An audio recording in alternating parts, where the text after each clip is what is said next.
if you think of it as just really deep interactivity for a course.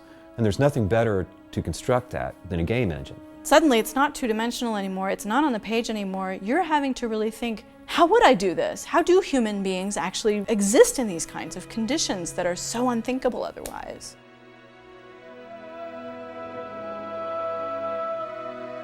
And we thought if we're really going to do justice to what this might do, we probably ought to teach game design. The first project that Dave and I collaborated on was the Digital Pompeii project, where we wanted to be able to walk through in real time, be able to evaluate the space. I focused on modeling a particular house in Pompeii, the house of Octavius Scordio. So first of all, reconstructing it, putting the art on the walls as we had it. And actually that model formed the basis for our online myth course. So when we thought about developing the course, it was like the light bulb went off and well, we've already built these Pompeian houses, some of them. That's a really good environment for teaching myth. Mythos Unbound was a 3-hour course exploring mythology through gameplay.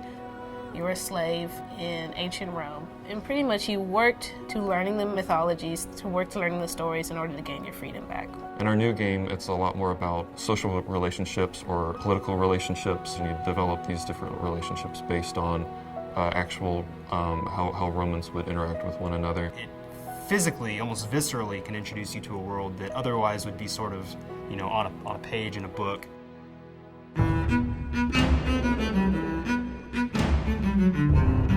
Once I had enough students and veterans of the game design course, we're like, well, we kind of have a thing here, a thing like a studio.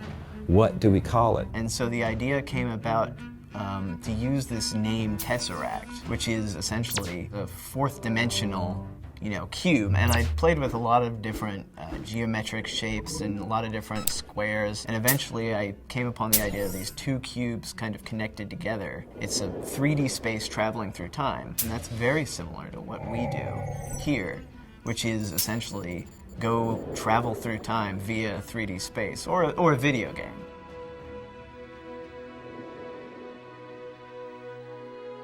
Students learn a whole lot about the primary subject matter when building a game about it. I'm doing a lot of research into how they built and what sort of materials they used, and since we're actually making a historically accurate game, I feel like it's more necessary to stick to how things were built. It really matters to them because they see their game's going to get played, it's going to get played right away, and it's got a teaching mission. We're building it as an educational course first. We're building it as a course to teach students about these things. So the narrative reinforces that, the mechanics reinforce that, the art reinforces that. So when you're playing the game, you hear music, you see people, what they're wearing, you see the environment, you see, paintings on the wall, so many different things that you wouldn't get just from reading a book.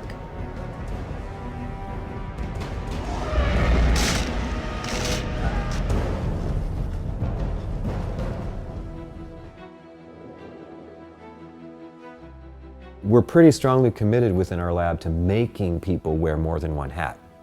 So that kind of cross-disciplinary work between majors has to happen. When I'm working on a tool or on a gameplay system, I have to interface with an artist and a designer and a writer.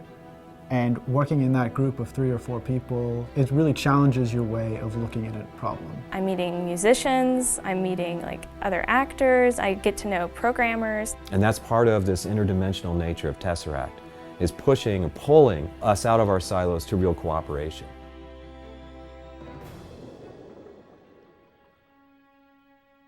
We have the Crystal Bridges Museum of American Art very nearby, and Professor Dave Frederick and I discussed ways of having students and the public better connect with these paintings. One thing that they suggested at Crystal Bridges said, how about the 10th Street Studio? So it was a major art hub in the 19th, early 20th century. It'd be an amazing idea to kind of show the environment in which these paintings were shown or even created. So we developed a 4-week, very intensive summer class where we reconstructed the 10th Street Studio, at least a part of that building. Right now we have the actual building, the studio building, as a model, but Dr. Frederick's been working on getting source material for the surrounding area.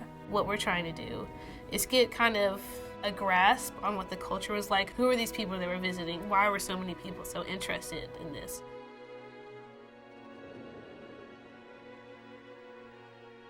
I'm currently in discussions with German faculty to develop a course in German culture and history as a game-centered online course. I have for a really long time thought it would be so neat if we could have this class have kind of, instead of a textbook, a virtual, immersive environment that functioned like a game, but is in fact a kind of 3D textbook that the students would engage with. It's something that I don't think exists anywhere else. We're taking games in a new direction, and we're taking education in a new direction. If we can, in the Northwest Arkansas area, start developing richly interactive 3D content, and to me that equals a game engine, that's going to be hugely important.